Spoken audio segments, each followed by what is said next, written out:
is an honor and a pleasure for me to welcome you to the celebration of the life of Harriet Keyserling. Now, you might wonder why I'm not here personally.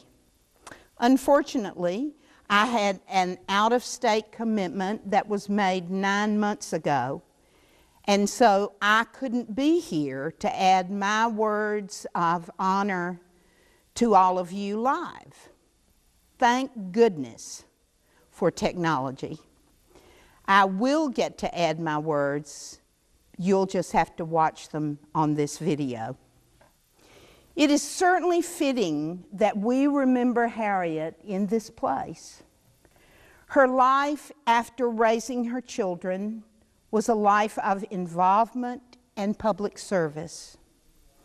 As the first woman elected to Beaufort County Council, and then during 8 terms in the South Carolina legislature, Harriet had many challenges. Taking on the politics as usual that has defined so much of South Carolina's history was certainly something that she did well during her time in Columbia. In her personal memoir, Against the Tide, One Woman's Political Struggle, you learn that although she did not like to speak publicly, she could and she did. And in fact, gave the commencement address 2 years ago on the occasion of when she received an honorary doctorate from the University of South Carolina. During her career, in this book, it tells how she learned to build coalitions.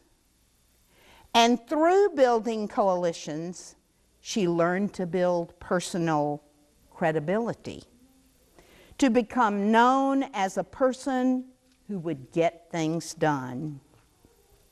And all the while, she remained the same quiet, determined, introverted leader who could accomplish much.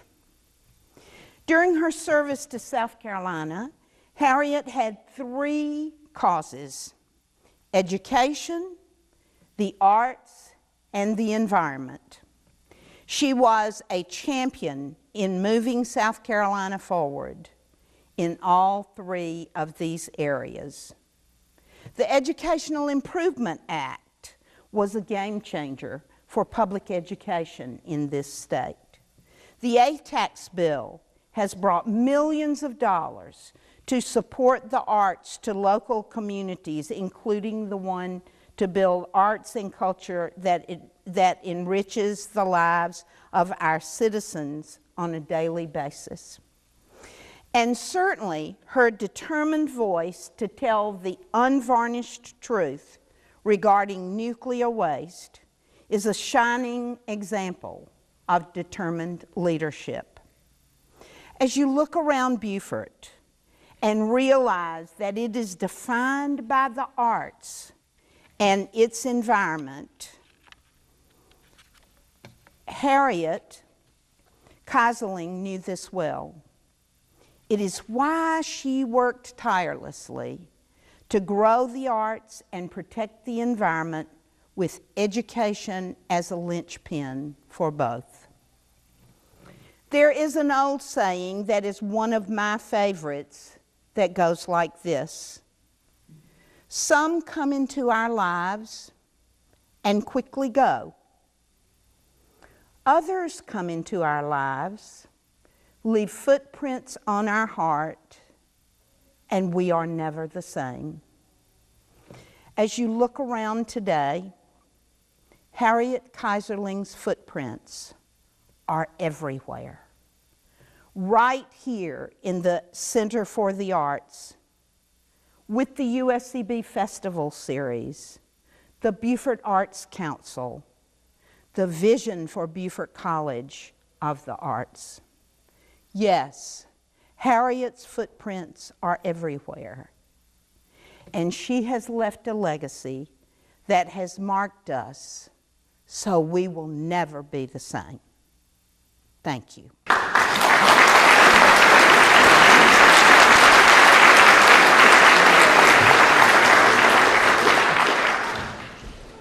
On behalf of all the Keyserlings, the Hirschfelds and the Greens, I'd like to welcome you to what I think is a very, very special afternoon where we remember a very, very special person who many of us were blessed to have as our mother. So welcome.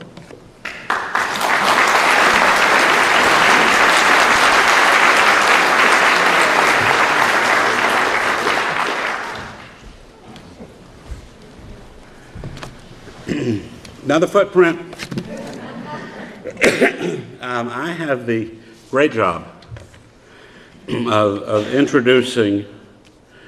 Last week when we were putting together this show, emails flying between the four Keyserlings, there was another one who said, I'm not really sure I like being a Keyserling, as we were back and forth about what went where and what went at what point in the program. But 40 years ago, I met a man 40-something years ago, 1972, so that's 48 years ago. I met a man in Columbia whose name is Bud Ferrillo. And since the first time we met, we have been friends. He would be what I would call one of a number of the adopted Keyserlings, because Bud was there at Mother's side, helping her, giving her the confidence, never had to give her the knowledge, never had to tell her to do her research, but needed a little bit of steering. And so those of you who were at the funeral know Bud very well from the most beautiful eulogy I've ever heard. But Bud is here to be our master of ceremonies, and I ask you to welcome one of the Keyserlings' best ever friends. Thank you.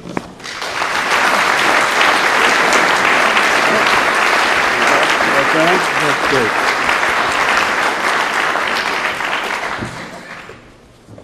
Hello, Beaufort.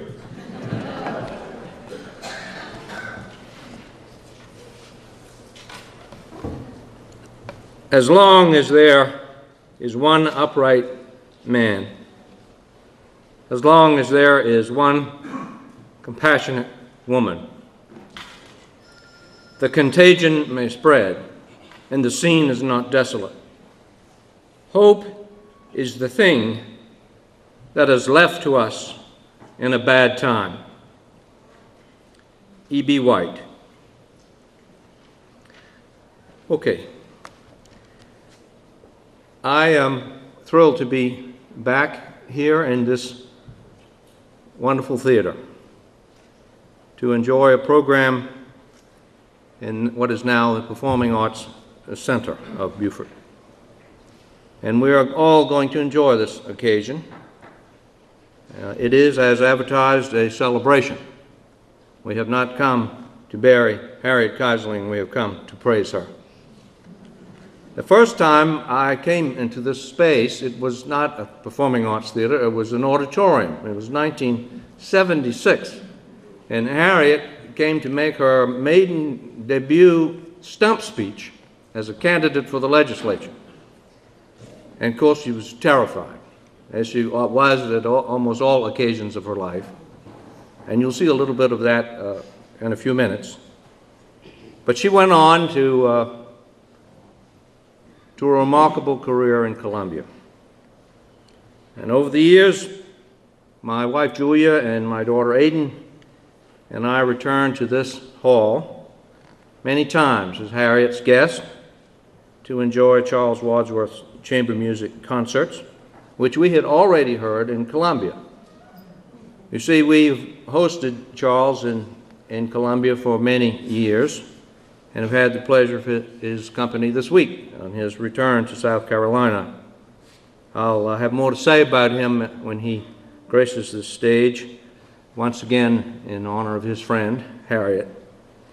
But I want to acknowledge the presence of my wife and daughter as part of the extended Keyserling family.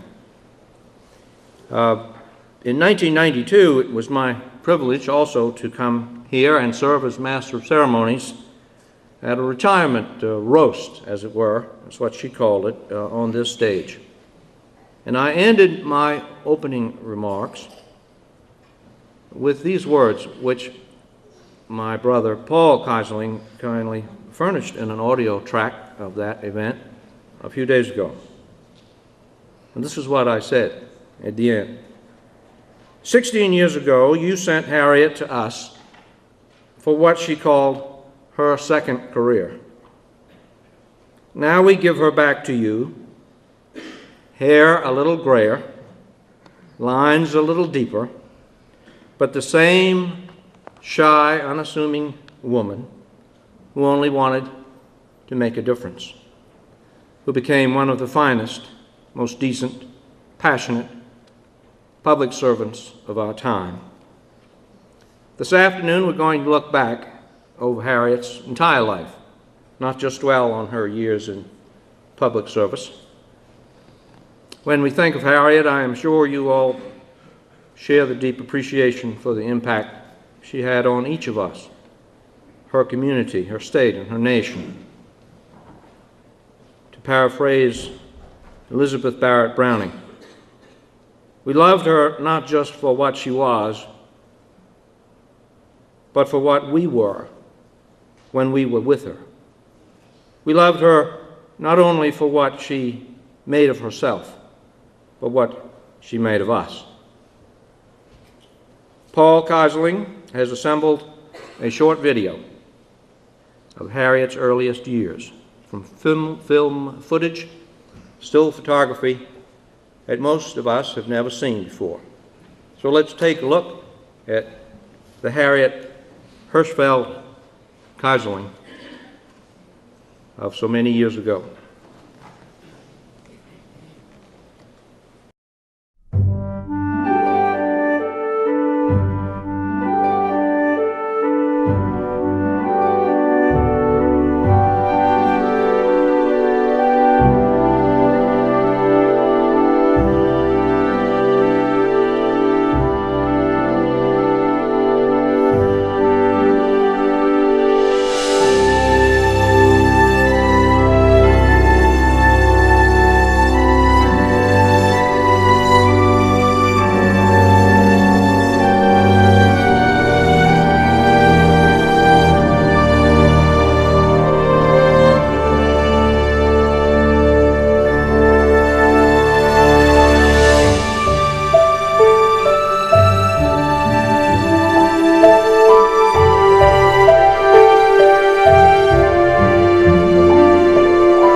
Where's Paul Keyserling?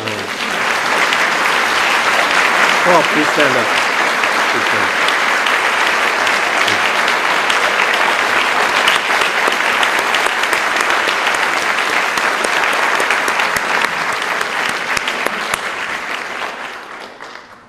I said last night when I saw that for the first time that I think it is the filmmaker, the artist, peculiar among the arts, who succeeds the most when they make you want the art to go on and don't want it to stop.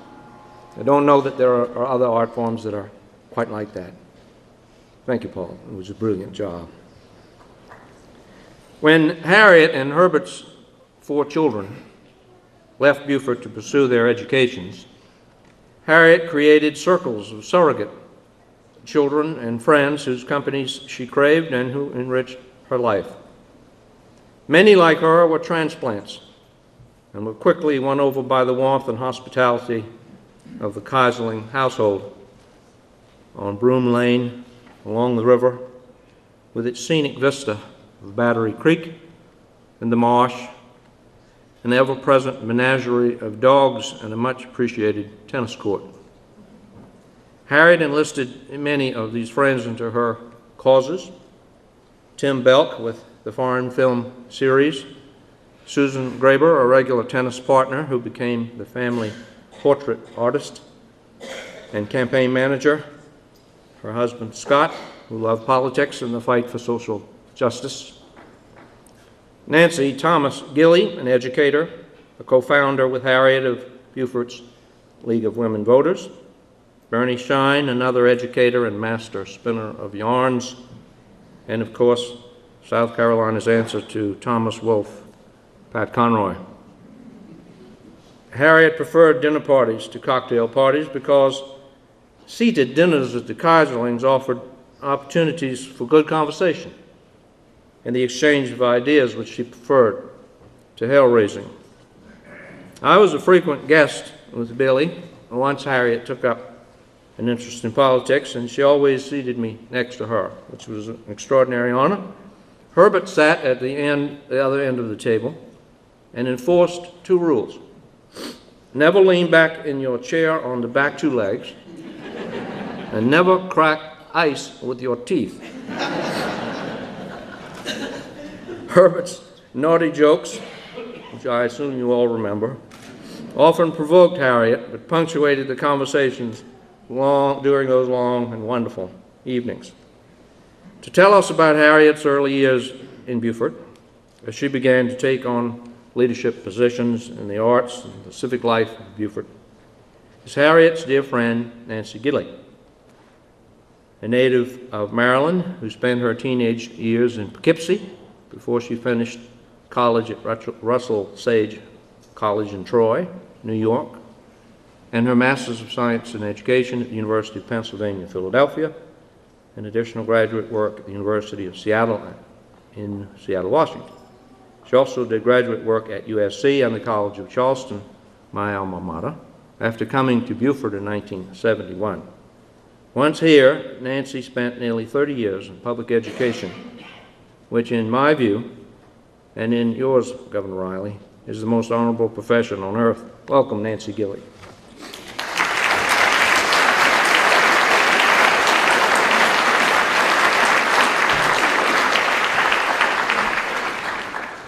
Thank you very much. And Paul, I add my thanks for that most beautiful video. I hope we can all have copies.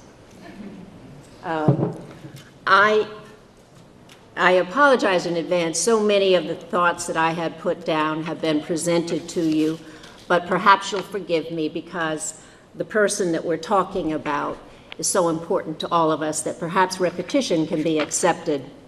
I did know Harriet for nearly 40 years, and as I thought back to it, I thought I must have first met her in 1968 when I came here to Beaufort with my former husband, who is a Beaufort native.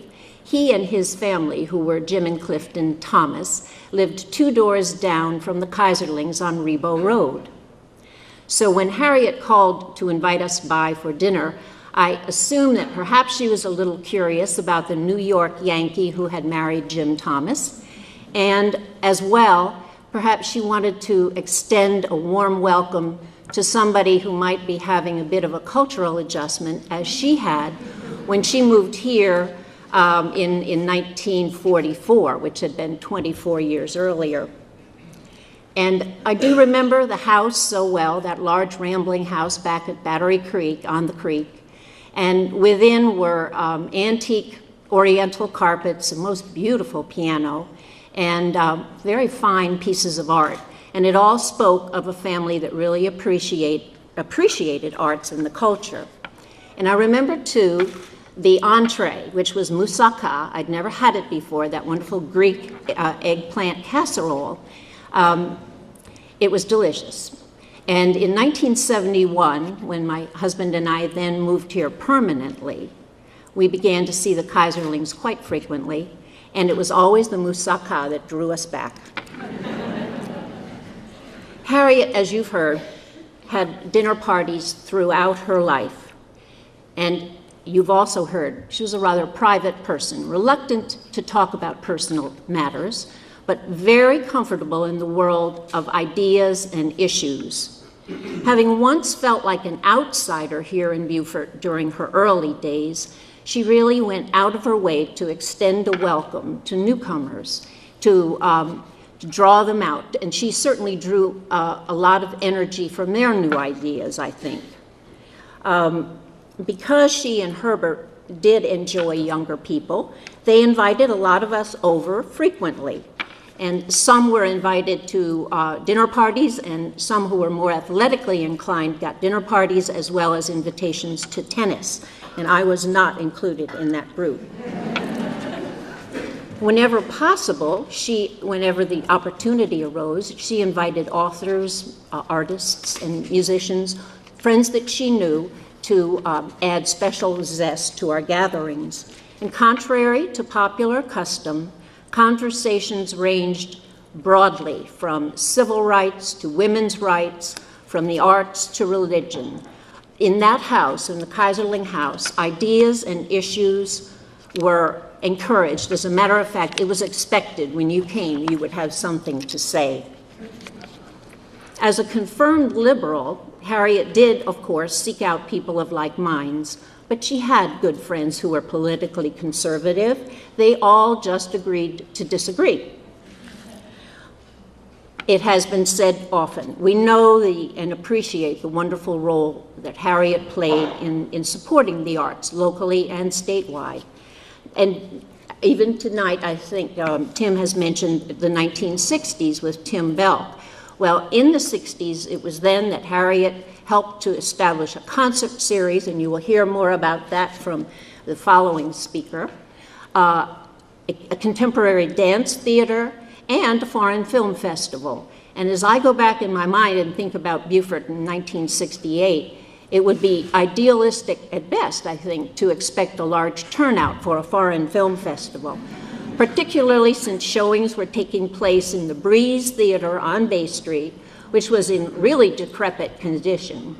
For those of you who are newer to Beaufort, you may know it now as Panini's Restaurant. It was restored in the 1990s to its splendor, a very fine building indeed, and a historic building in our community, but not so when they were showing the films. And I am told that she and Tim actually sold the tickets and ran the projector at the time.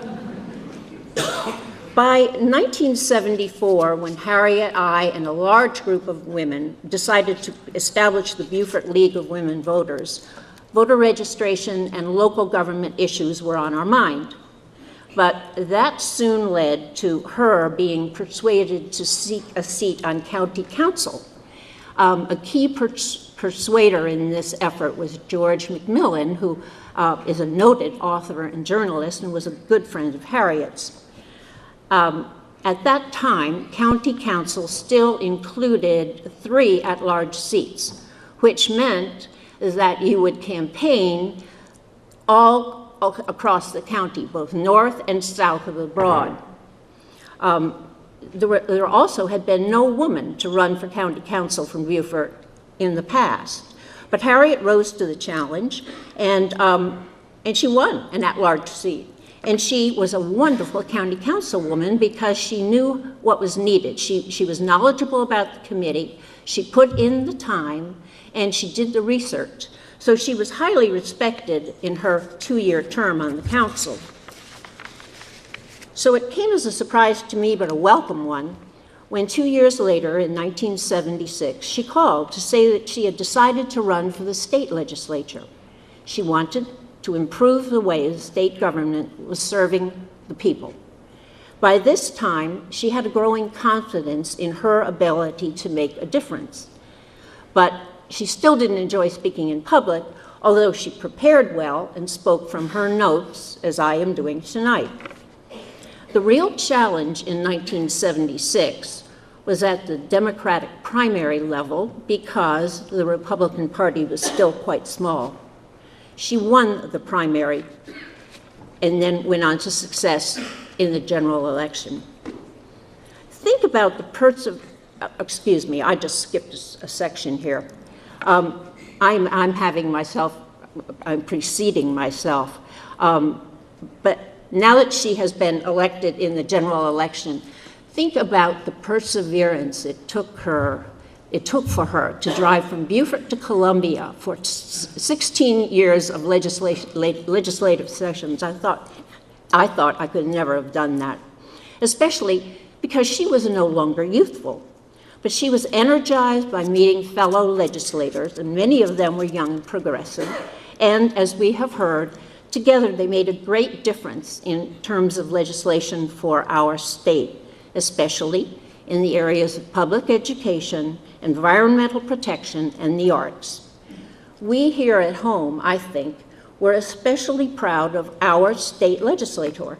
She was very prominent, but we also benefited from those wonderful columns that she wrote in the local newspaper. That had not been done before. She really presented the meat behind the issues that we were reading about. At this point, I'd like to mention that Harriet's friend and mine, Paige Miller, who lives now on Fripp Island, has written a wonderful biographical essay about her, which is to be included in Volume 3 of South Carolina Women, Their Lives and Times. I understand that's going to print in a few weeks. The essay offers so much more information than I can today, and I recommend it heartily. It can be secured, I think, over Amazon.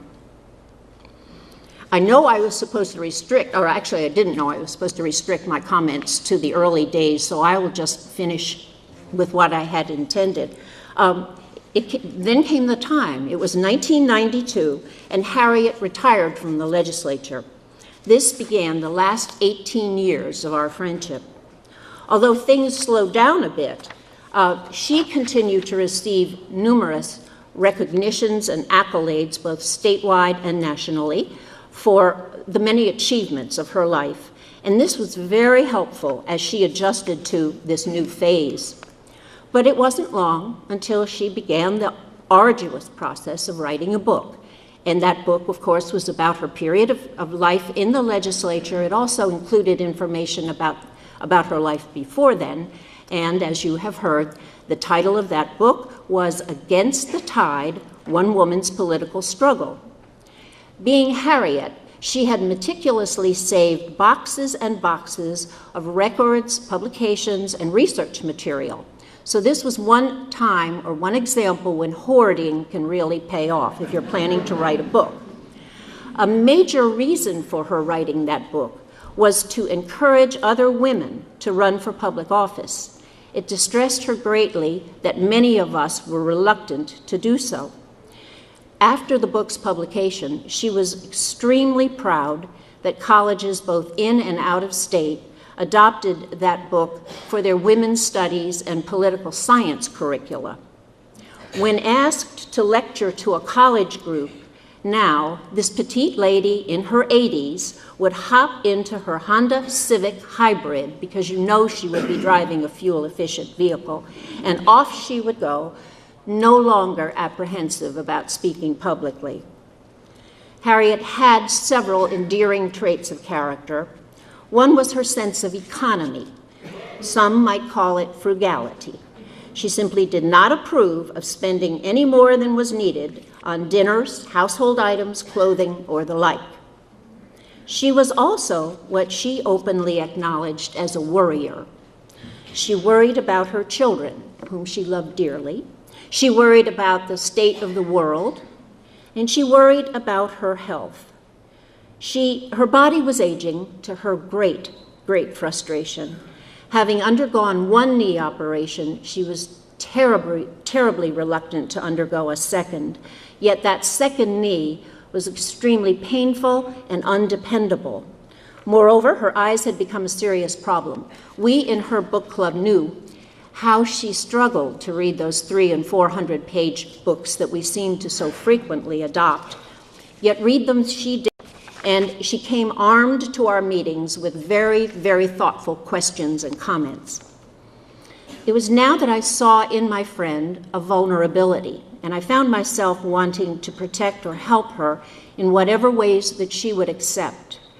But because of that independent streak of hers, she still resisted assistance. In her last big project, however, Agenda Over Gender, or what I knew of as Women for Shaheen, and that dealt with our gubernatorial election of 2010, she did turn to a small group of younger women who helped her to manage the technology tools to reach over 1,000 women across the state and enlist their support for the cause. She worked on that project. She labored on that project, working late at night, working on the computer, on the phone. She even appeared on broadcast news. It was both exhausting and exhilarating for her. And despite the fact that her, or our candidate, was not elected governor, she drew upon a reserve of strength and resolve that allowed her to write words of encouragement to those same 1,000 women. And I think you've read them in the press. She said, "Remember that the journey is as important as the destination. By staying involved, we can model the kind of leadership we want to see." Well, these words describe her life well. Yes, Harriet was a trailblazer, and she was a wonderful role model. But she was also a dear and special friend to the many of us who miss her deeply, but who are so grateful for having known and loved her. Thank you.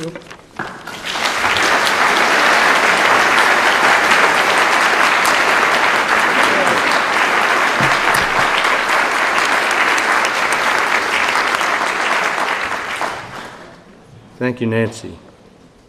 Tom Barnwell's relationship with the Keyserling family spans 3 generations, going back to Tom's friendship with William Keyserling, Dr. Kay's father. William, then Herbert, and then Harriet served on the Penn Center Board. Tom is one of the very few natives of Hilton Head Island. Truly born, raised there, spent a lifetime working in the vineyards for economic development and healthcare in the region.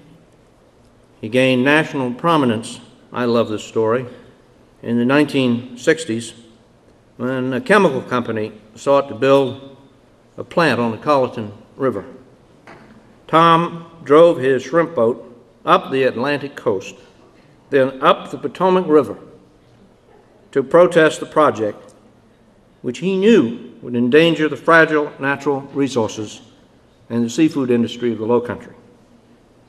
The fight to stop the plant was the first great victory of local people over powerful state development forces, and Tom Barnwell's determination contributed to that happy result. Harriet and Herbert both contributed to Tom's effort to establish the Beaufort Jasper, now Hampton Comprehensive Health Center, which brought an integrated approach to health care to the region's rural poor. The center brought potable water and septic tanks to families who were finally able to enjoy indoor plumbing for the first time in their lives.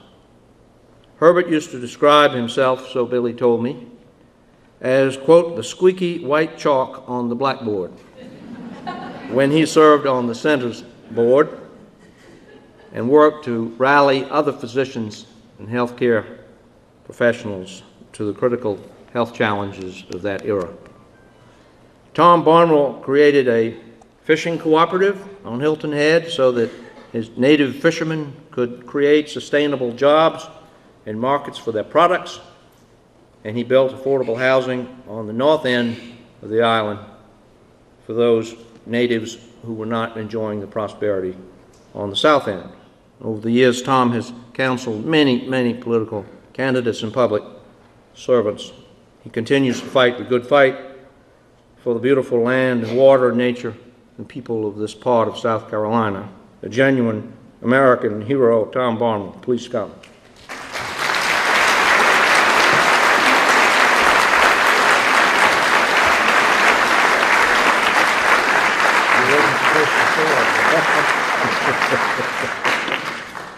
Good evening. I just said to him he wasn't supposed to say all that because Billy Keyserlings told me that I had 3 minutes up here. And I'm to begin now by saying good evening to all, and to Harriet, Herbert Keyserlings, the children, grandchildren, family members, and friends of Harriet and Herbert. I met Harriet in 1961, specifically. While working at Penn Center, for those of you who do not know, they used to call where back then Penn Center Frogmore, now it's St. Helena Island. For me, Ms. Keyserlings was a forerunner for change, and the inclusion of that change included culture, arts, and she would arrange cultural and art activities in those days at Paris Island in order that blacks from the community would be able to attend those functions, whether it was plays, recitals, and it was interesting because at those settings, not only persons like Corinne and Leroy Brown, Joe Wright, the Trask attended, little people like myself got to attend, and we shared culture. And that was so important to begin the change, Henry Chambers, back in 1961. When we started forming the board of directors for Buford Jasper Comprehensive Health Services, Ms. Keyserlings had serious discussions with persons such as Susan and Scott Graber, Mike McCloskey, and talked them into providing pro bono services to the Buford Jasper Comprehensive Health Services as it was in the formulating stages. People like Dr. Cleve Hudson, who was practicing medicine in the community at that time, and including her own husband, Herbert Keyserlings, who I was told had some reservations about becoming a part of the board. She insisted that he came along and served on the board. Now, when Dr. Keyserlings got on the board, he was extremely helpful in identifying then Dr. Elijah Washington, an African-American medical doctor from the Beaufort County area, who at that point was serving in the Navy. And with Dr. Keyserlings' help, we were able to encourage Dr. Washington to come back to Beaufort County to provide medical services with Buford Jasper Comprehensive Health Services. Now, Harriet helped in other ways, and one of them was extremely important. When she was a member of the state legislature, she was able to convince the House and the Senate, apparently, as well as the University of South Carolina, to agree to set aside special funds for the renovations of the much-needed dilapidated buildings on Penn Center campus, to improve those buildings during the time of the directorship of Mr. Emory Campbell. Now, I was told to stay here for 3 minutes only. So I must say thank you to Ms. Keyserling for all that she did to make the theater, the arts available, as well as the services at Penn Center, as well as comprehensive health services. And I have a big question of any of you. If any of you decide to check out and go before I leave, will you please tell her for me? Thank you.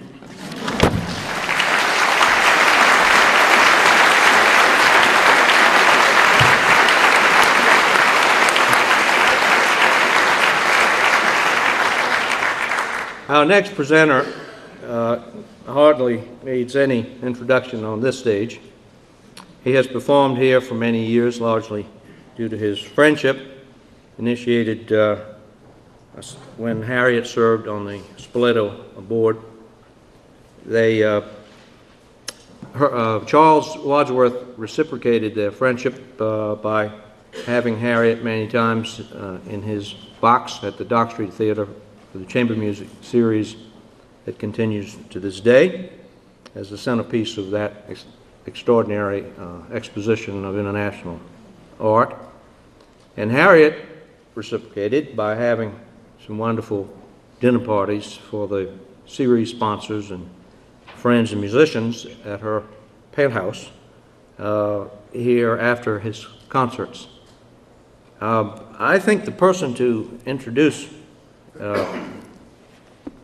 Charles Wadsworth is Harriet Keyserling.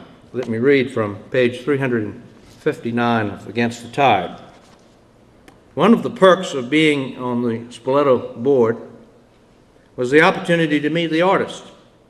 It was fun to get to know Charles Wadsworth, who attended most of our meetings. Many credit Charles for the chamber music revival in this country. He founded and directed the Chamber Music Society of the Lincoln Center and the Chamber Music series in both Spoleto, Italy, and the Spoleto Festival USA in Charleston.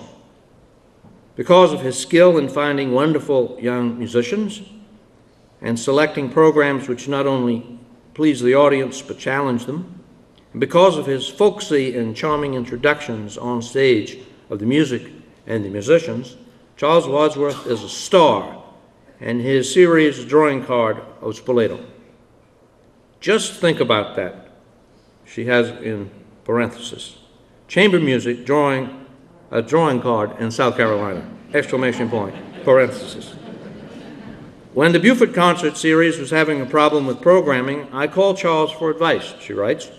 The net result of that conversation was 3 Wadsworth Chamber concerts in Beaufort last year, which would have been 1997, and 5 this year, 1998. His series is now solid and institutionalized at the university. We love him, and he loves Beaufort. Our audience has even become so educated as we no longer applaud between movements. After each concert, there is always someone in the audience heard to say, "Can you believe we are in Beaufort, South Carolina?" Maestro Charles Wadsworth.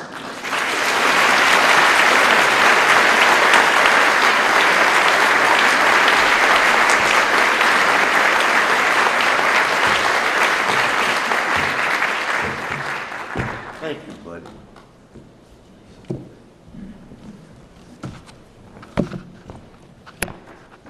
I'm not just saying this to ingratiate myself to you, but I feel so wonderful getting back to Beaufort and the many wonderful friends here.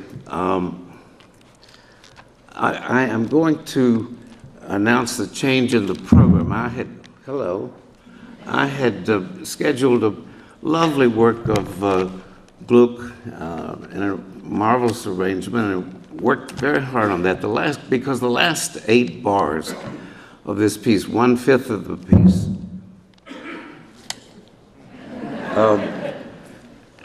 1/5 of the piece had a wonderful, generous quality, and that made me very happy that I had found this piece. Then I realized 1/5 of a piece was not enough to express the generous nature of Harriet. So I will be playing in a couple of seconds a wonderful, the Andantino section, the slow section of George Gershwin's Rhapsody in Blue, which I think is so totally generous in spirit and really is a piece for Harriet. She was a unique woman. She was generous in her attitude and her concern for the greater good. She was a handsome woman with the most magnetic eyes, and when you talked with her eyeball to eyeball, you saw this enormous intelligence and sensitivity and this huge capacity for caring. I got to know Harriet first as a major board member and supporter of the Splato USA Festival, and then much better when I started bringing chamber concerts to Beaufort some 16, 17 years ago.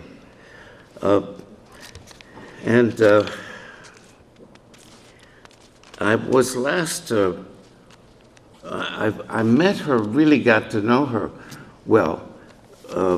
One of the first concerts that I presented here, I was playing difficult work, and I really needed a good piano to practice on, and so someone said you should talk to Harriet Keyserling, and she invited me to come out and practice on her very wonderful Steinway. And she had the piano placed in the living room so that the keyboard was back in a corner. You had a hard time getting to the keyboard, and you had to leave through a very small space when you left the piano. At any rate, I went out there to practice, and she said, I'm going to have to leave for a couple of hours and do a few errands, and I'll be back and see you when I get back. And she loved dogs, and she had one enormous Mastiff. I don't know what the hell that dog was, but it had a slick black. Okay. And I started practicing. Oh, excuse me. I started practicing, and I was working away, and there was only this much space to leave the instrument. And I looked, and this enormous dog had sat itself right there in the little space that I could leave the piano. And I was terrified because each time I would finish practicing a passage and think I'd like to go get a glass of water, the dog, as I started getting up, would, the sides of the gums came up, and the little growl, and I would sit right back down. And I could not leave the bloody piano because that dog was not going to let me go. I was so very happy when she got back.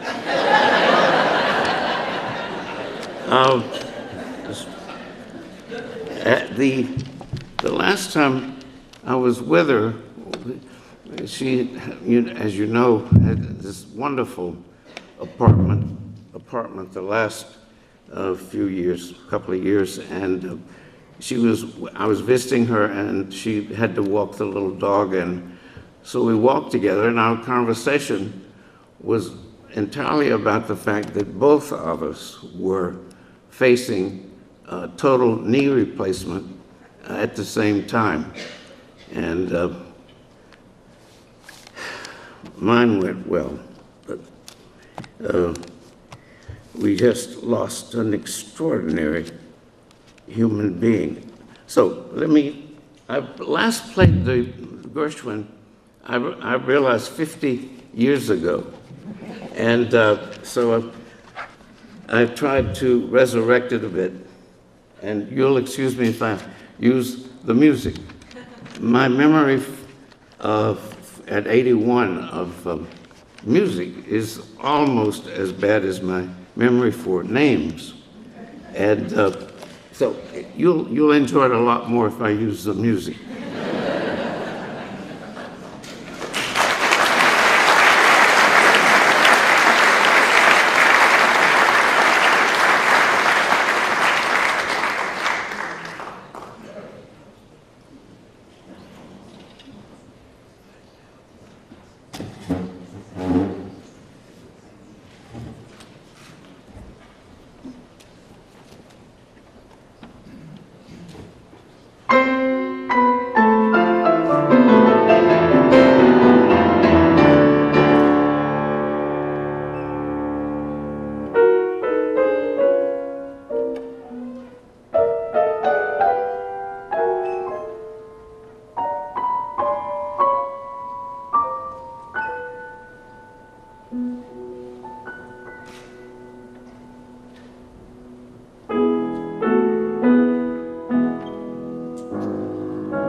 Whoa!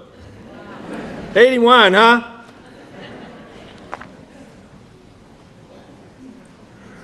Thank you, Charles. That was over the top. When Harriet completed her autobiography in 1998, she searched for a title for the book. Her very mischievous husband and Billy jokingly suggested a Yiddisher Yankee in King Cotton's court.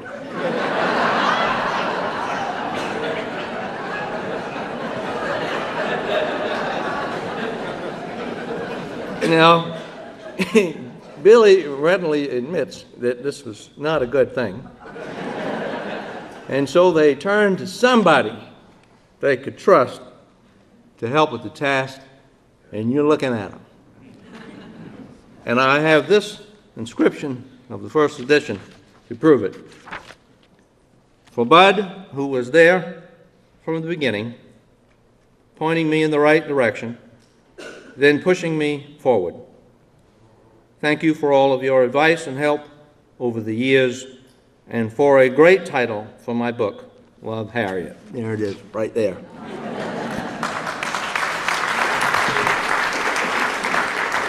Nonetheless, our Yiddisher Yankee was very proud of her religion and the Jewish culture, which molded her character at an early age in New York and guided her all the way through her life.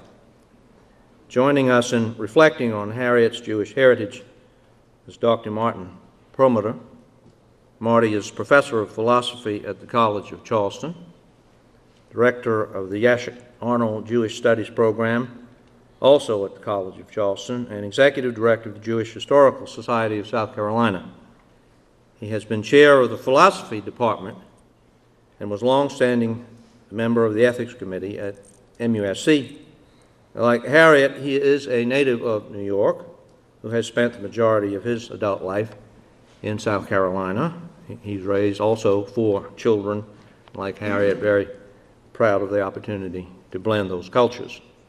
Harriet was a charter member of the Yashik Arnold Jewish Studies program and advisory board, founding member of the Jewish Historical Society of South Carolina.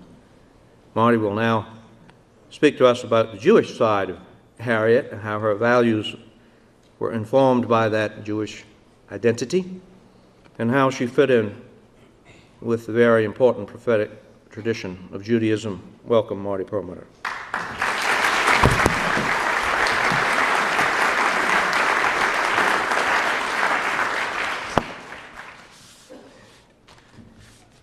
Just before Charles played, Governor Riley turns to me and says, "That's going to be a tough act to follow." But I'm honored to be given the opportunity to publicly thank Harriet Keyserling for the life she led and for the inspiration and hope that she provided for ordinary people like me. Harriet had incredible courage, steely determination, and an unrivaled seriousness of purpose. She has made the world a better place, often at significant cost to herself and to her family. In Hebrew, we say of the departed, Zichrona Livracha, that their memory should be a blessing. Against the Tide is Harriet's memoir. The book contains serious reflections of a serious woman and discusses in some detail her serious struggle for social justice, for women, for African Americans, her unrelenting pursuit of environmental conservation, public education, and her unflagging view that the arts are a vehicle for elevating human striving and human dignity. Against the Tide is a Jewish woman's story. My connection with Harriet has to do with the Jewish part of her story. Harriet was a founding member of the Advisory Board of Jewish Studies at the College of Charleston. She was also a founding member of the Jewish Historical Society of South Carolina, a society founded by Izzy Lurie with the help of Alex Sanders, both close friends of Harriet and of Governor Riley. At the time of her passing, Harriet was still an active member of the board of both organizations. She was also a big supporter of Jewish studies and helped us build the Jewish Studies Center at the College of Charleston. Beth Israel congregation, too, was a big part of her life, as it was for the many Keyserlings before her. Her father-in-law, William Keyserling, Mr. William, was an anchor of that congregation.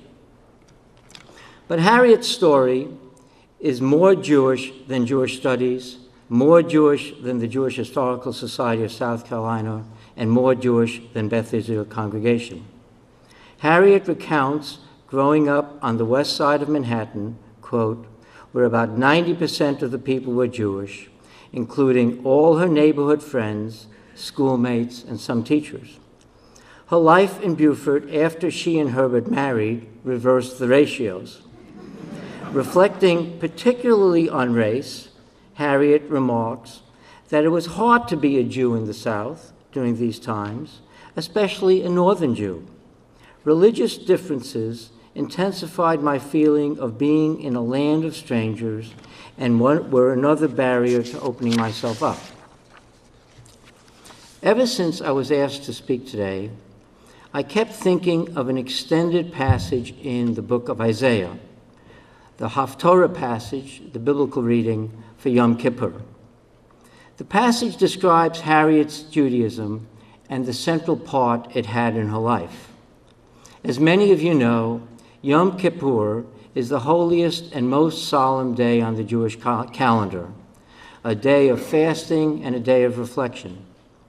Isaiah hones in on the hypocrisy of those people who fast to atone for their sins while continuing to subjugate others.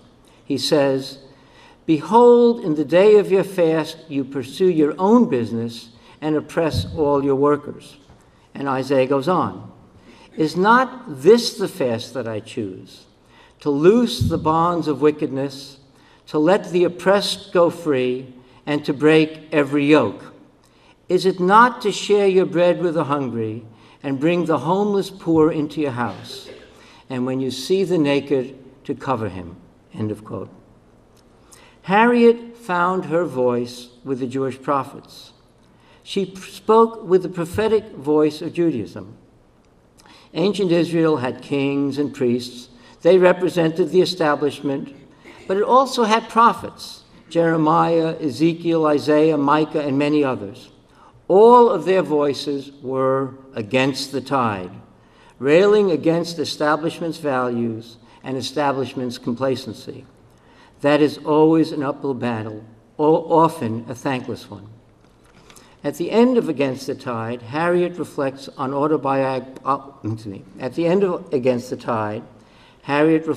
autobiographies she read in preparation for writing her own.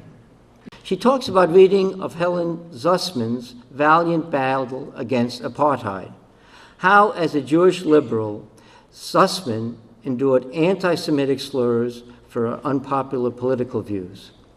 Harriet says, quote, "Swimming against the tide is a relative challenge in time and place, and my political life in South Carolina in the recent past was a piece of cake compared to hers in South Africa in those bitter years."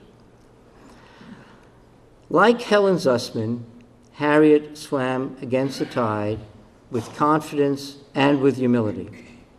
Like Zussman and the many Jewish prophets before them, she represented justice, decency, and compassion.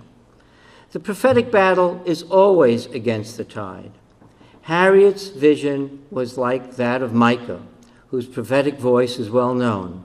He says, "What does the Lord require of you but to do justice, love kindness, and walk humbly with your God?" That prophetic calling was Harriet Keyserling's Jewish voice. Zichrona Livracha, Harriet's memory is indeed a blessing to us all. Thank you.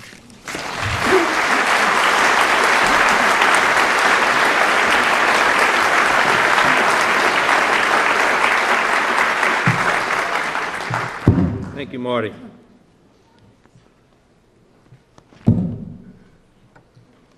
If you check the index to Harriet's autobiography, you will see that the person with the most page references is not Herbert or Billy or Pat, but Dick Riley. He also wrote the wonderful and warm foreword to Harriet's autobiography. They were birds of a feather, natural allies on the host of issues that they addressed in their time of public service. Both were serious-minded public officials who did a world of research on their own on their legislative agenda, and they enormously enjoyed one another's company, along with Tunky, who we lost 3 years ago. I served as Chief of Staff to the Speaker of the House, who was from Greenville during Governor Riley's first term, and Deputy Lieutenant Governor in his second term. And I can tell you, as a witness, watching those two work together, there was not a single major issue in which there was a difference of opinion. If there was, only Governor Riley will be able to tell us what it is. They remained very close friends until Harriet's passing. He has joined us this afternoon to reflect on Harriet's public service, and there's nobody better suited to that task than this state's first two-term governor and two-term United States Secretary of Education. Dr. Martin Luther King had this to say about leaders, and he must have been talking about Harriet Keyserling and Dick Riley. The urgency of the hour calls for leaders of wise judgment and sound integrity, leaders not in love with money, but in love with justice, leaders not in love with publicity, but in love with honesty, leaders who can subject their particular egos to the greatness of the cause. So, my fellow South Carolinians, it is my great privilege, as it has been from time to time in the past, to present to you Harriet Keyserling's great friend and the best governor this state has ever had.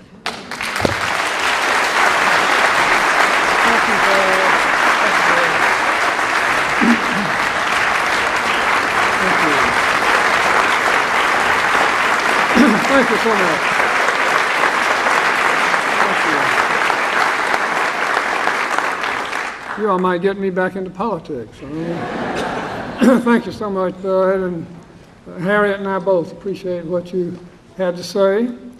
Like everyone here, we were all so saddened at Harriet's death, but we were so honored to have known her and called her a wonderful, wonderful friend. So I'm so pleased to talk about her legislative years and her accomplishments there. Her race for the open house seat here that was referred to, Harriet's slogan was, "If she wins, we all win." She won by only 200 votes, but truly everybody won. Harriet went to Columbia then in 1977. I was elected governor in 78.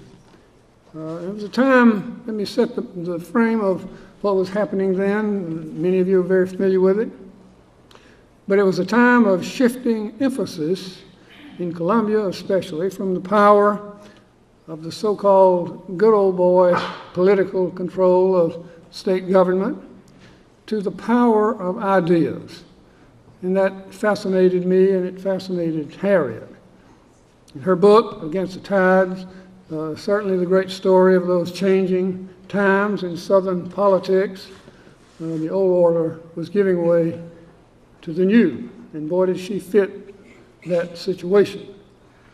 South Carolina was fortunate that Harriet Keyserling was a new kind of leader. She came along during that era. She was willing to work hard to accomplish goals in which she believed that was important. She was more given to quiet research, serious conversation, careful organization, and less to the smoke-filled room of politics, of much big talk, little listening, and less action. Harriet acknowledged that she initially was very naive about the legislative process. She felt more really like a constituent or a staffer, she says, than the actual elected representative. But in addition to being smart and hard-working and a networker, she was good at finding allies and soon a group had come together of very bright people working with common interests, mostly freshmen, but all very progressive, very bright, energetic, and funny. They called themselves the Crazy Caucus. Harriet was in the middle of that. She was not crazy, nor were any of the other members of the Crazy Caucus, however they called themselves that. They had a common bond that was really defense of the public interest against the special interest. Their primary opposition was a group that called themselves the Fat and Uglies. Some of them were fat, some of them were ugly, some of them were both. This was an ambitious group of young legislators who lunched together weekly on a lobbyist expense account, which I might add was legal back then. Harriet described her own role in the Crazy Caucus as doing research, developing position papers, printing persuasive material, working the floor to explain their position. It was this careful attention to building a persuasive case that won her the utmost respect from all of her colleagues on all sides. After only 2 years in the legislature, she was invited to serve on the prestigious Judiciary Committee, the first non-lawyer ever to serve in that body. Now let me mention a couple of issues that she was especially involved in. Harriet was very interested in the House rules. She was very frustrated that things couldn't happen and good things were being held up and couldn't possibly get them through.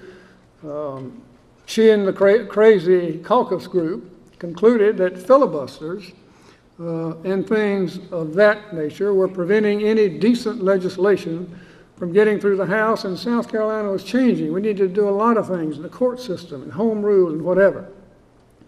So Harriet began keeping a diary of how much time the House spent on filibusters, and she would record that in her diary. Her research then revealed that legislators spent about 1/3 of their time sitting and doing nothing. This was during these filibusters that was simply designed to prevent bills from coming to a vote, and it really had kind of taken over the House. She circulated her diary among House members, and then she made a case for changing the House rules. After about a year, she put together about 1/3 of the members of the House. Another year, about a majority. It took a 2/3 vote. Another year, she had 2/3. And then she had to get it on the floor, get it passed. She made her case to the press, a lot of favorable editorials.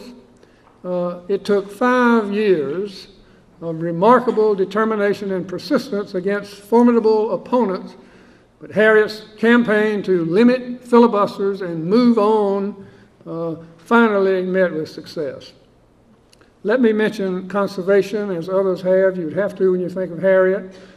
She's always been a committed conservationist. Harriet's legislative work in the environment focused largely on her belief that South Carolina had become the nuclear waste dumping ground of America, and I'll tell you she was right. She and I were hand in hand on all of these issues. Through perseverance, through hard work, she managed then to uncover evidence that the Savannah River site was truly becoming the national center for the handling and the disposal of low and high-level nuclear waste. Harriet managed to educate the public about this practice and the severe long-term dangers of the health and safety of our citizens.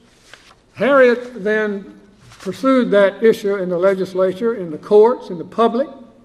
During her career, she introduced and shepherded through the legislative process at least a half-dozen successful nuclear waste-related bills dealing with all aspects of this problem.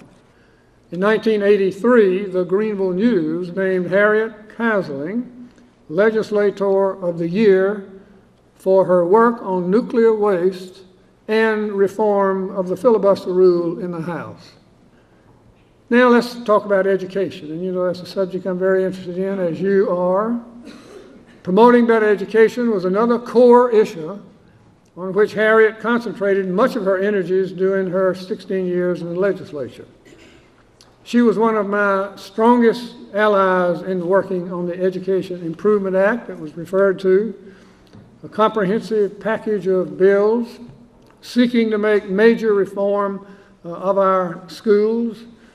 It involved everybody. It involved all of you. It involved parents and business people and teachers and principals, students.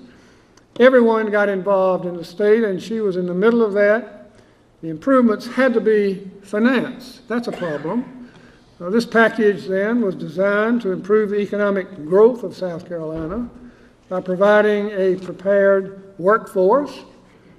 Inasmuch as our state ranked the lowest in the country in per pupil expenditure and the highest in need for education reform, this seemed like an investment certainly in the future.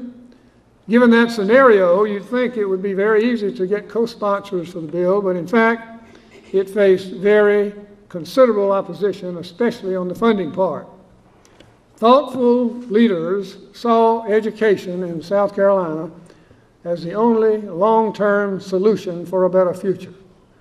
Harriet Keyserlings was one of those responsible leaders willing to risk personal political safety by fighting openly for improving our public schools. She was a key member of the small group of legislators, not one of them in legislative leadership, and this was probably the biggest thing. Walter Edgar said it's the most important piece of legislation ever passed in Columbia in the history.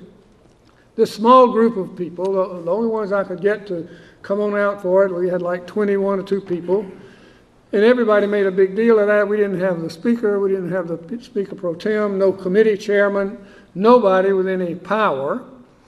And they called this group, the press did, the Smurfs. I don't know if you all remember the Smurfs, the little blue characters. Certainly small and powerless. Anyhow, Harriet and her group, this little group of about 22 or 3 people, junior legislators, emerged really as the new leadership in the House. And they got the bill passed after many, many weeks of debate. That new law put South Carolina in the national spotlight as being in the forefront of education reform. I appointed Harriet to serve on education commissions and seminars and panels. She had become by then a seasoned and forceful legislator whose work often behind the scenes made the difference between victory and defeat. And others described her when she came, but here she became really a seasoned, effective legislator. I would mention the arts. You have to mention the arts with Harriet.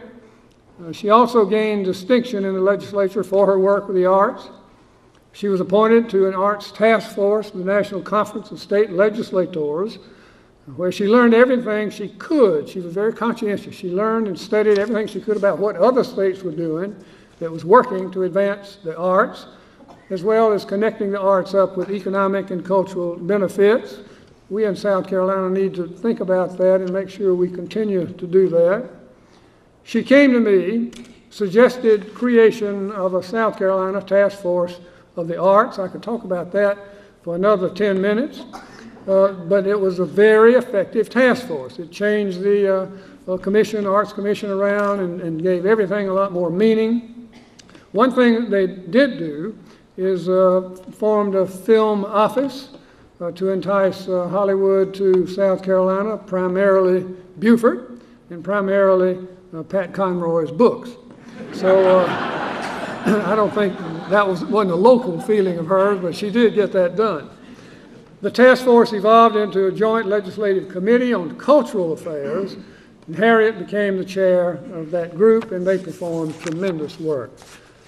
The Spoleto board was mentioned. My late wife, Tunky, was on the board with her and very supportive of Spoleto, and she was responsible largely for bringing Charles Wadsworth and his young musicians to Beaufort more than 15 years ago, and I think again, and to have him here today is a special, special treat.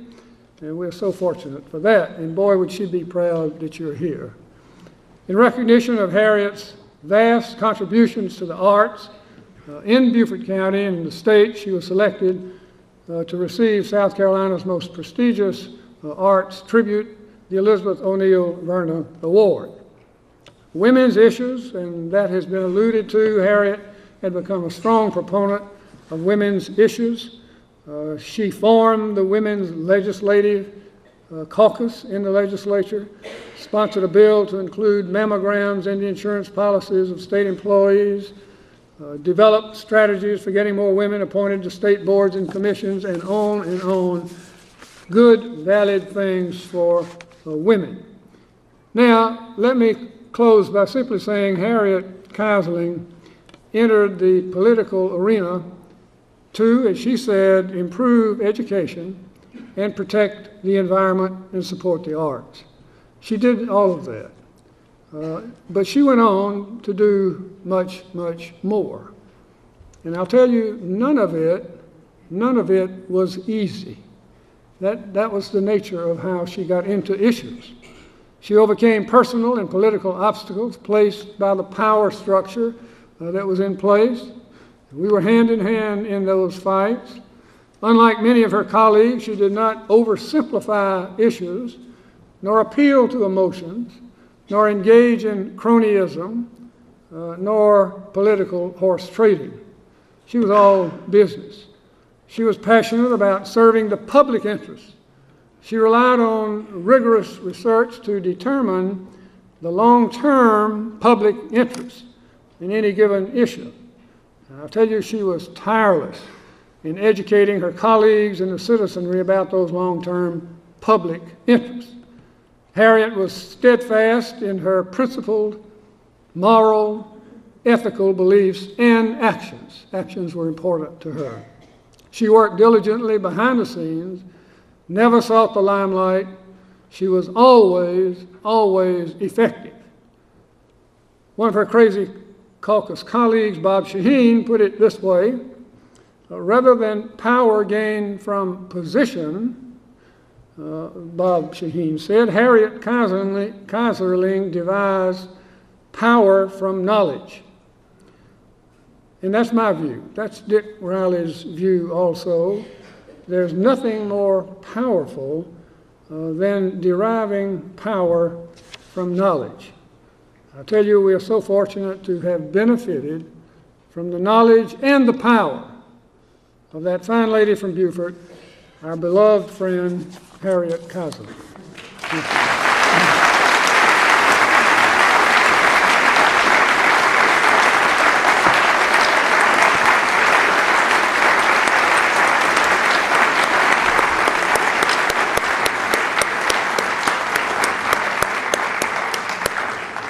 Thank you, Governor Riley. As a bumper sticker used to say, Dick Riley, my governor. Don't you wish we still had it on our bumpers? Huh? Madeline McGee is with us, Charleston native. She met Harriet and Herbert when they created a donor-advised fund at the Coastal Community Foundation in the early 1990s. Madeline served as president of that community foundation for almost 10 years. Earlier, she served as the executive director of the Charleston Naval Complex Redevelopment Authority, and she developed the Georgetown Downtown Development Revitalization Program. That's where she was doing when I met her during the Riley administration.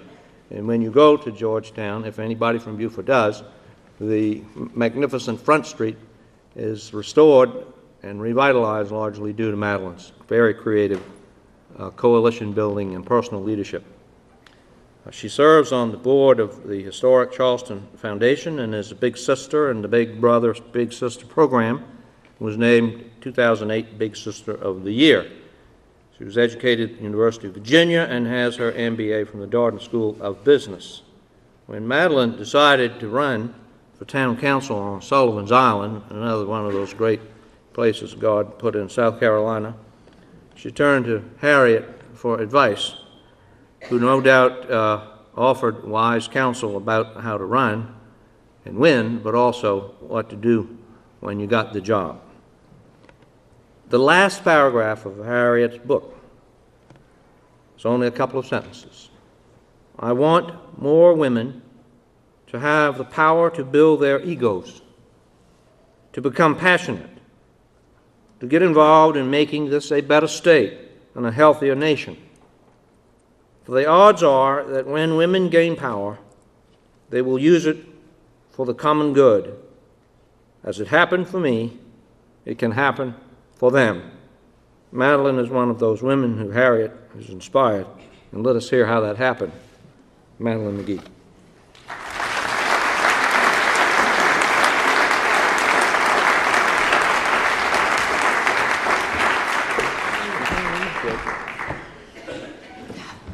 Thank you, Judy, Billy, Beth, Paul, Paula, and Samantha for letting me be here to honor your mother and grandmother. Thank you, Bud, for that embarrassing introduction. It's as intimidating as it is to follow Governor Riley. It seems appropriate because often when I was working with Harriet and we were talking about politics and she was complaining, she would say, "It wasn't like that when Dick was governor." I was part of Harriet's last project, Women for Shaheen. Till the very, very end, she was leaving footprints all over me. She helped me find my voice, as shaky as it is tonight. I first worked with Harriet at the Community Foundation, as Bud said, though I met her through Spoleto and with Charles in my mother's courtyard and through many parties.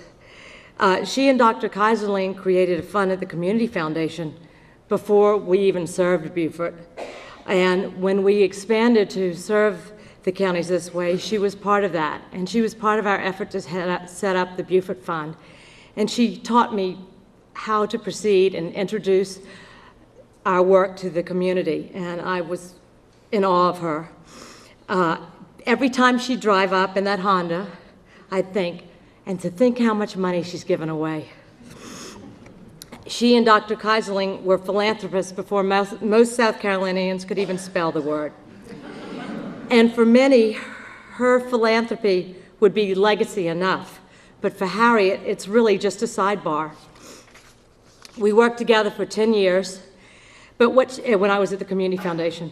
But when she really left her footprints on me was over the past few years as I began to dabble in politics. As Bud said, 2 years ago, I bravely ran for Sullivan's Island Town Council, all 2,000. It's like a property owner association. And, you know, Harriet's a night owl, and I would come home from our meetings sometimes, and she might have called me, particularly in this last year when we were working together, and I'd call her back, and I'd start complaining about the votes that went 6-1. I was the one. And she'd say, "Well, did you count the votes beforehand?" And I'd say, "No." And then I'd start complaining about an issue that people didn't understand and how complicated it was. And she said, "Well, have you written about it in the local paper? Have you tried to explain it? They will listen, they will read." And I would still say no, and I've much to learn. Harriet will live on, as all of us will live on, and the memories and actions of those we leave behind. My pledge to Harriet and to her family is that Harriet will live on in my actions. I will celebrate her 89th birthday on April 4th by being with a group of 20-plus women in Charleston, a group that started with the Women Over Shaheen and continues to work together as we try to find our voice. There's a popular expression that those of us entering our 50s like to say, 50 is the new 40. What we mean by this is that we're doing at 50 what earlier generations did at 40, that we're young and tackling new challenges and exuberant. Well, 30 years ago, Harriet at 50 was doing just that. And this past year, as we worked together on Women for Shaheen, she, at midnight, right alongside me, she proved to me a lesson that we must all take heed to, and that is that 88 is the new 50.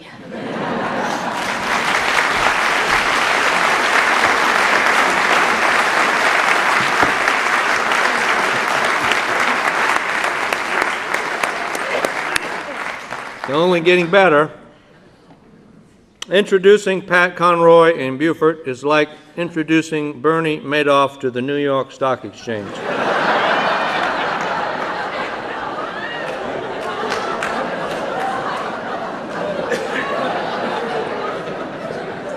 Pat Conroy has mined the heart and soul of Beaufort since he first came to South Carolina, taught school on Defusky Island, got fired for disturbing the political peace in that era, and then writing about that experience in The Water is Wide, to which Billy Keyserling contributed the photographs. Harriet and Herbert came to Pat's defense in his unsuccessful confrontation with the school board, and when Pat got busy writing The Water is Wide, he wrote portions of it at the Keyserlings. Harriet was one of Pat's typists when it came time to send in the manuscript, and there are numerous references to the Keyserlings throughout Pat's writings. She even got a bit part of an extra, as you may recall, in The Prince of Tides, playing the perfect role as a guest at a New York cocktail party when Nick Nolte has hung the violin over the balcony to let it go from the jealous husband, if you recall. There she was in all her glory in New York. Pat and Tim Belk were more of the surrogate Keyserling children. I recall being down here in the 70s when we were having one of those long dinner parties, and the phone rang, and Dr. K got up and went in the kitchen and got the phone, and I heard him laughing. He came back in and he said, well, that was Pat and Tim. They later explained it to me who they were, and said they're in San Francisco, and I think they were having a real good time because they wanted some medical advice because they said they'd had a weed eater accident and had cut off one of the other's private parts. That's a cleaned up version, too. Now, I've asked Pat and Tim about that story, and neither one of them remember it. Billy and I are the last survivors who remember that story.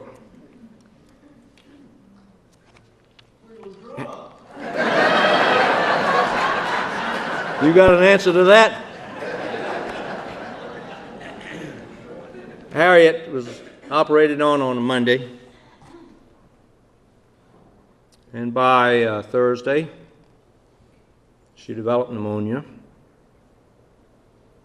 Her organs began to shut down, and on Sunday following, her friend Pat Conroy went to see her, and she was sleeping. And he wrote a note to her, and I'm going to use it to introduce him. Dearest Harriet, I came to pay the legend a visit, but you're sleeping soundly, so I'll write you a love letter instead. On the ride over, I was thinking of how much I love you, the many gifts you've bestowed on me because of your great generosity and your unconquerable spirit. What you meant to all of your family, your friends, your city, and your state. What a woman. What a bleep, extraordinary woman. I love you with all my heart, Pat Conroy. I see you, Beaufort, South Carolina. Ladies and gentlemen, there's only one, Pat Conroy.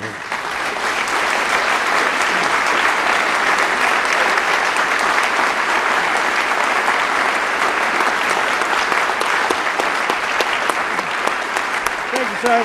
All right, Buster. Put it over the fence.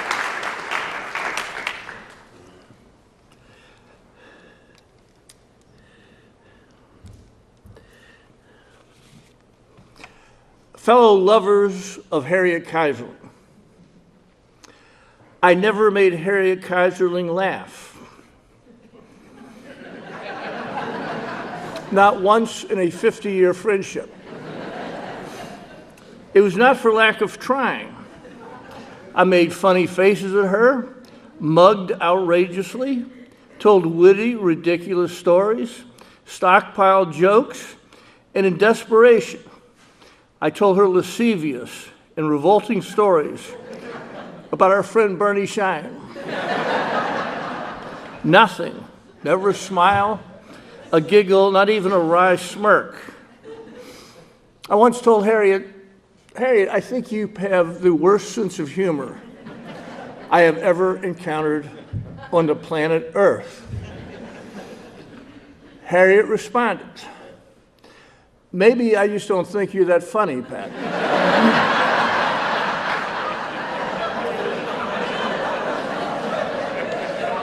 10 years ago, I figured out why. Mayor David and Pam Taub had ridden to Hilton Head Island from Beaufort with the Keyserlings to go to dinner. Pam took one of those little mechanical counters with her, and every time Herbert told a joke, she would click that thing and tote them jokes up. Before they reached the restaurant in Hilton Head, Herbert had told 128 jokes. That's when I realized the last thing Harriet needed from me was trying to make her laugh. But Harriet's role in my life was essential and necessary.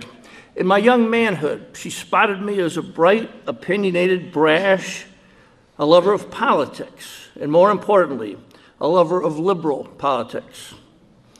When Harriet and I went out for a kayak ride in Battery Creek, it made us the entire liberal white caucus in this part of the world. Back then, we were outnumbered by conservatives, I would say 100 to 1. Today, I would say Harriet would be outnumbered by 1,000 to 1. South Carolina, Harriet Keyserling, South Carolina. It still astonishes me that Harriet Keyserling was a distinguished politician from this storied and brawling state. The politicians seemed finer back then, more serious. Guys like Dick Riley, Ernest Hollings, and none of them seemed to let visits to Argentina get in the way of the business of this state. Harriet was the worst cook who ever served a meal in Beaufort. Now, you heard my good friend Nancy Gilley brag about that delicious moussaka. The only thing I rejoiced in when I heard of Harriet's death is I would never have to eat moussaka again in my natural life. I would estimate that I ate dinner at Harriet's house a total of 100 times, and she served moussaka at all meals. Limp, tasteless, flavorless moussaka. But at those dinners, Harriet made up for the lack of savoriness in her food by the wit and spontaneity of the conversation around the table. In the nearest thing I've ever had to a salon in my life, Harriet collected the most exciting people in Beaufort on any given day to eat her terrible portion of moussaka. I ate moussaka with Robert Duvall, Blythe Danner, former ambassadors, the present-day senator from Connecticut, editors of the New York Times, world-famous musicians, novelists, writers, and every CO that ever was at Paris Island. Twice I was taken by ambulance to Beaufort Memorial Hospital for treatment for advanced moussaka poisoning. But the conversation was always scintillating, inspiring, and you tried to hold your own to a lifetime of movers and shakers drawn to Harriet's table. No one was more supportive of my writing career. She was greatly disturbed when I was fired from Defusky Island, and she gave me a room in her house to write and edit The Water is Wide. Because my daughter was born a month after I was fired, that's Megan, who's here today, Harriet gave me $100 on the first of each month for the next year. So did Gene Norris, Bill Dufford, The Boo, and Ellen Harper. People like Harriet Keyserling made me keep falling in love with the town of Beaufort over and over again. She took enormous pride in the success of The Water is Wide, and she wanted to introduce me into New York Literary Society. She arranged for her brother Lenny and his knockout wife Phyllis to give me a dinner party with a cast of big shot dignitaries and ball turret gunners. Harriet arranged the party from Beaufort. Phyllis, a dazzling woman, I'm telling you. Her sons are here today. She became my model for Susan Lowenstein in The Prince of Tides. I'd never seen a woman like that in my life. I arrived at Lenny and Phyllis Hirschfeld's elegant Upper East Side apartment because I had asked Phyllis how I should dress. Phyllis said, "Pat, dear Pat, dress casually, completely casually."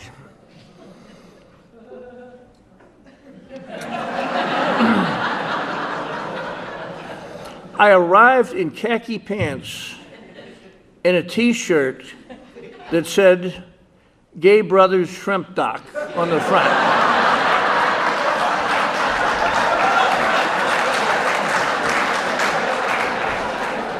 Phyllis met me at the door wearing the most beautiful dress on earth with pearls that hung down to her feet. What she had meant when she told me to come casually is don't wear tux. Every man was in a beautiful suit and tie. I was in my little docksiders without socks. I looked like a stowaway on the Titanic. Phyllis served a classical French meal, which included the first octopus I had ever seen.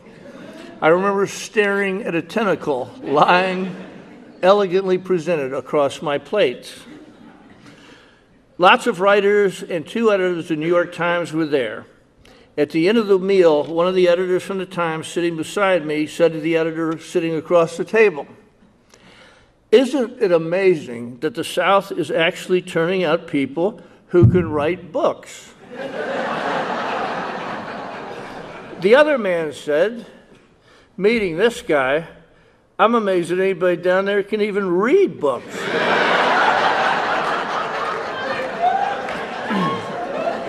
Briefly, I thought of overturning the dining room table and beating these 2 guys to bloody pulp and leaving them for dead beneath the octopus. But I knew Harriet would be furious with me. Later, I called Harriet down in Beaufort and told her what had happened. Harriet was exceptionally kind that night. She told me I could never be a real writer until I learned to play with the big boys and girls in the big city. I had to play in Yankee Stadium and learn how to take the hard knocks that city gives out whenever it wants to, whenever it has to. I had to toughen myself up, and this was just the beginning of the process. Harriet said, "You were off to a great start, Pat, but it's far more important that I made sure I had a great finish." Tell me a young writer could meet a more important woman.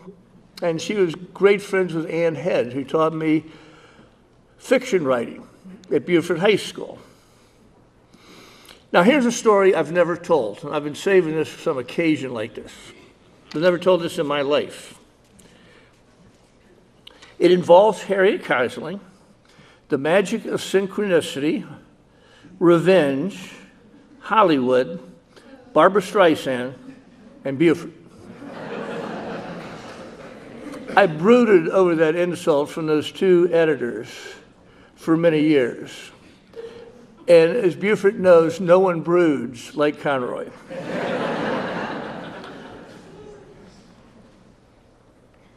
Many in this audience know whenever I'm refused a date by a pretty girl at Buford High School, when I was in, that this girl who refused me, she appears in one of my later novels as a nose-picking, mustachioed hag who is murdered with a chainsaw. Let us return to that dinner party when I'm writing The Prince of Tides.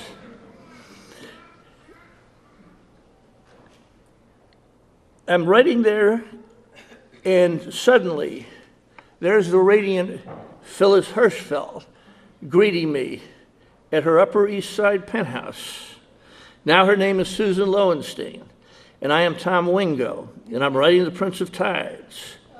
The world-famous violinist, based on Charles Wadsworth. That's a joke, Charles. Is married to Lowenstein, and he insults the Southern boy with the same vicious contempt of the two men who attacked me those many long years before. Tom Wingo threatens to hurl Herbert Woodruff's Stradivarius off a 20-story balcony. Conroy is avenged, and he is a supremely happy man. Now here's how the weirdness and strangeness of life catches up to us. In 1986, I'm touring with the Prince of Tides when I receive a phone call from Harriet Keyserling. She's furious with me. She begins bawling me out for not returning phone calls to Barbara Streisand. And she told me I had thrown 10 of them away. Then she tells me that her brother Lenny is Barbara Streisand's dentist. Why haven't you returned my friend Barbara's phone calls? Harriet demanded, with a sternness that only Harriet could summon. Because it's not Barbara Streisand that's calling, it's that idiot Bernie Shine, Harriet. He does this to me every time I've got a book out. He wrote me a letter from Jimmy Carter. He wrote another one from Robert Redford. He does it all the time. Call her right now, then call me right back. I think we can get this film done in Buford. Here's the magic part. I fly out to Los Angeles, see one of the early screenings of The Prince of Tides. Barbara Streisand takes a seat behind my head so she can watch me watching the movie to see how I react.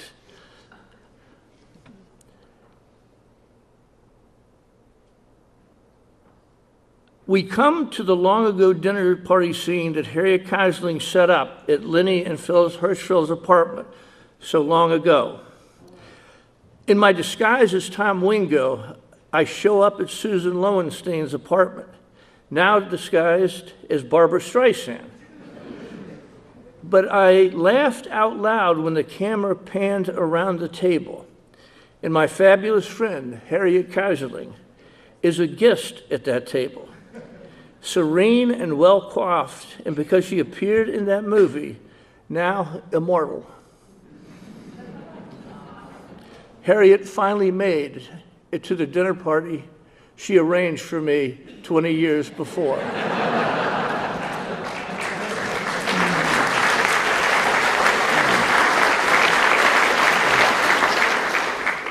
Immortal. I like the sound of it. She was one of the greatest women in South Carolina's history.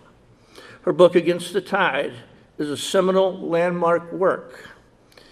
If Harriet is looking and listening at all this today, I hope that dear heart noticed that I'm still trying to make her laugh. Thank you very much.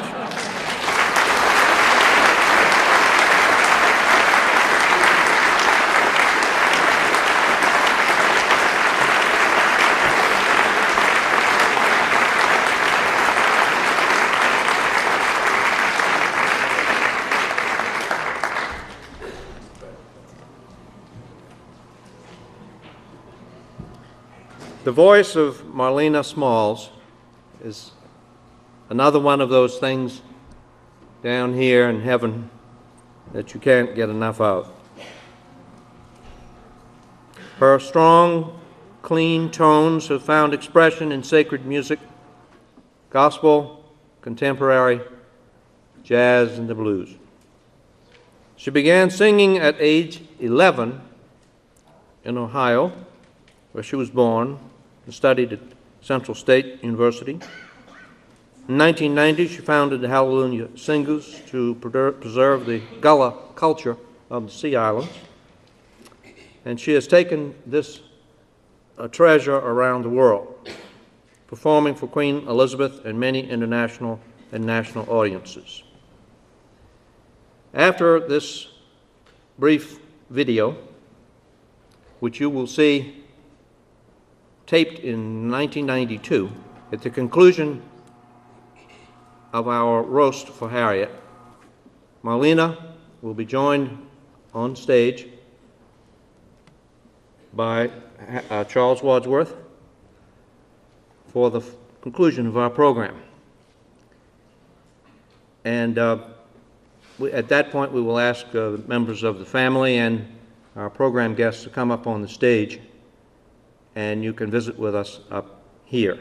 But now, let's take a look at Harriet as she concluded that program in 1992 and speaks to us through the years. What do you say? I was very calm and collected for about till halfway through, and then I began to feel quite emotional. And my friends in Columbia know that they used to tease me that I'd always bring a piece of paper with me up to the podium because I was never sure of making my speeches without this wonderful paper. And tonight I was determined that I would write something down at home, but I wasn't going to use it. But now my brain is so discombobulated or whatever, I'm afraid I'm going to have to use this paper, friends, even though I thought I graduated from that. I was glad to see Bob Shaheen had a paper and Gene Toll had a paper, so that made me, and Belle Smith had a paper. It made me feel better. I'm just going to say a few words. You've heard enough words, but I want to say some thanks. I want to thank you in Beaufort, who gave me this wonderful opportunity to spend 16 years doing something I thought I wanted to do, and giving me the opportunity to, that you encouraged me all along the way. And I also want to thank the people, of course, who put this tribute together tonight. First, I got a long list, but I'm going to shorten it, but I want to start off by thanking the two young men who were the co-architects of my political career. You've guessed who they are already. They were there at the beginning, and they're here tonight at the end, building me, putting me on and taking me off. They pulled me into the political process. They educated me on the issues and the process. They wound me up and they turned me loose. I felt like I was kind of Liza Doolittle, and they were Professor Higginses. These two men were Billy Keyserling and Bud Furillo, and Bud did not introduce himself, but this is Bud Furillo. Billy got me involved in politics 20 years ago when he asked me to help do some voter registration in Beaufort to help him with a campaign he was running. That led to our creating the League of Women Voters, which, as Nancy told you, led to my going to county council. And he not only got me into that position of running, and I was scared to death when I ran, nobody told you that, but he also showed me how to win and helped me win. Bud, who was then the new director of the new House research staff when I first came to the legislature, helped me understand the issues and the politics of legislating. And somehow he navigated the way for me to serve on all these committees, which helped me to be a good legislator. I don't know exactly what happened, but it seemed suddenly on committees that as a freshman I probably shouldn't have been, and I think Bud had a lot to do with it. And those state and national committees really helped me on the issues that helped me be effective.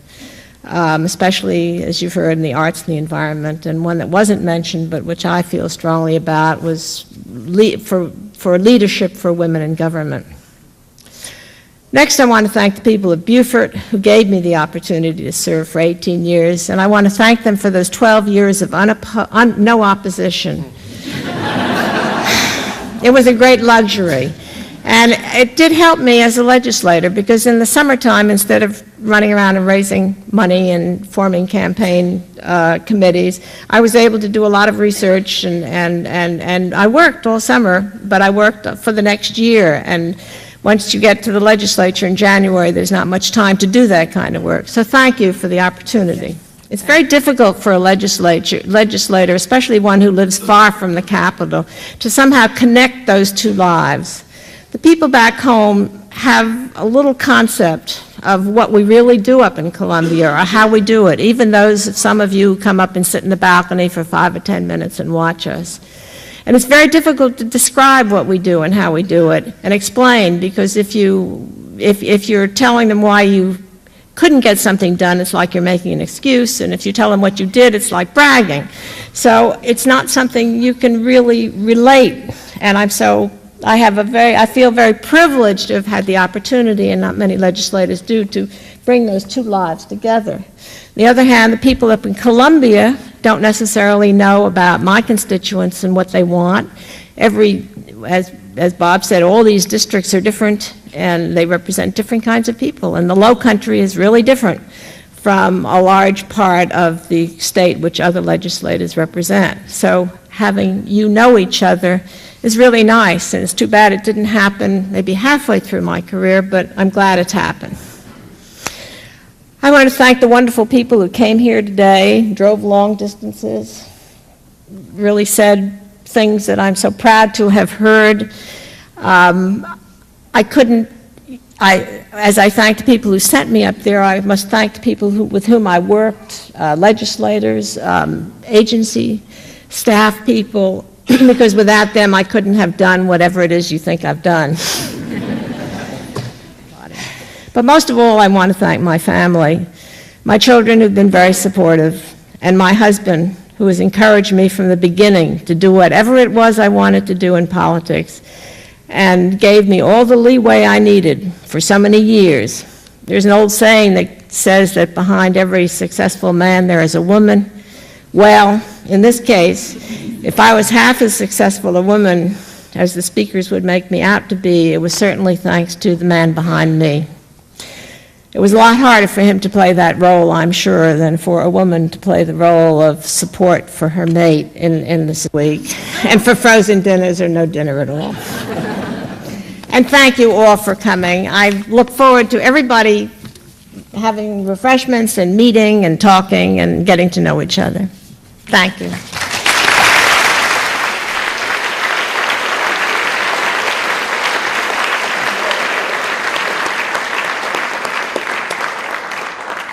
As Marlena and Charles make their way, please, to the stage, I would like to leave you with this, after this incredible journey that we've all traveled all these years, with this African proverb: however far the stream flows,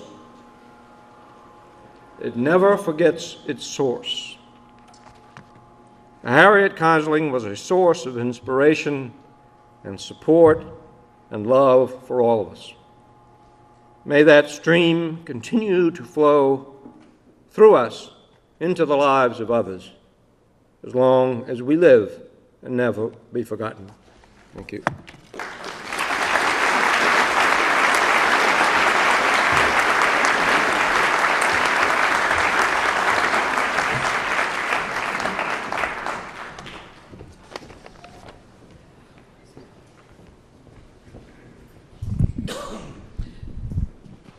I met Harriet in 1991. Can you hear me? Oh, here we go. I met Harriet in 1991, right here in this place.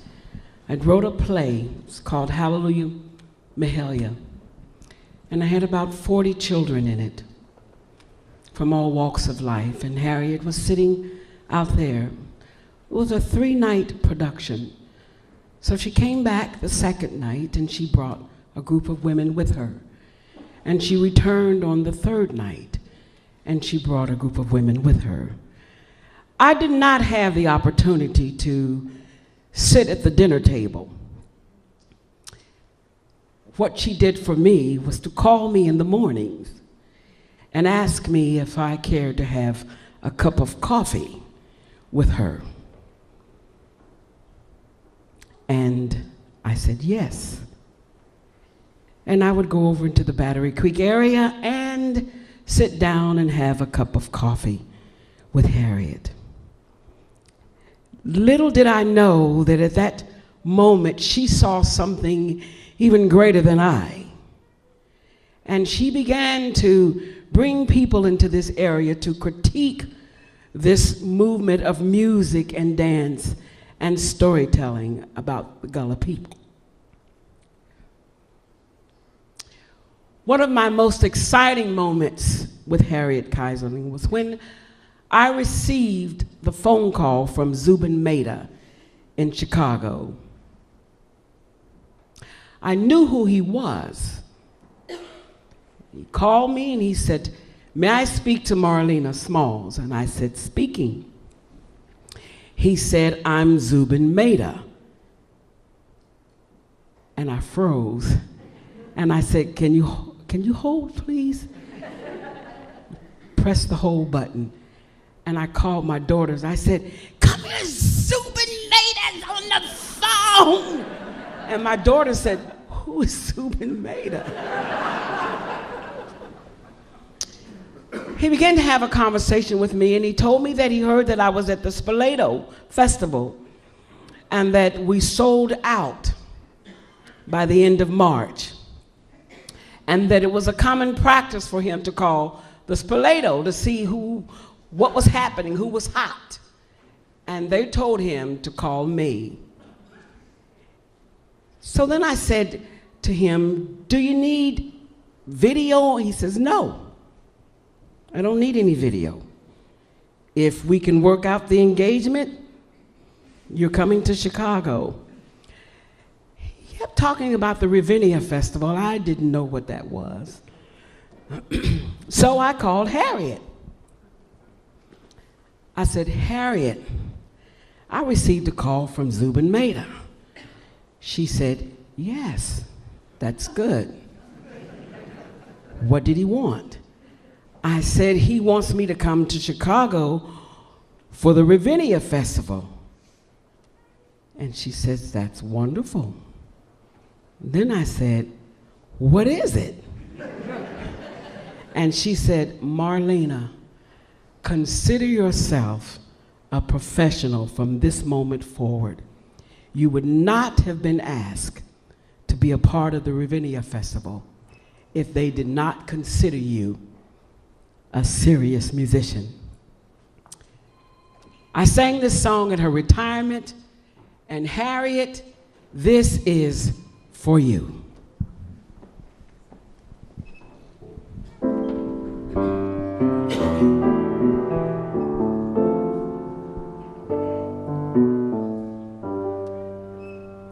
And now the end is near, and so I face the final curtain.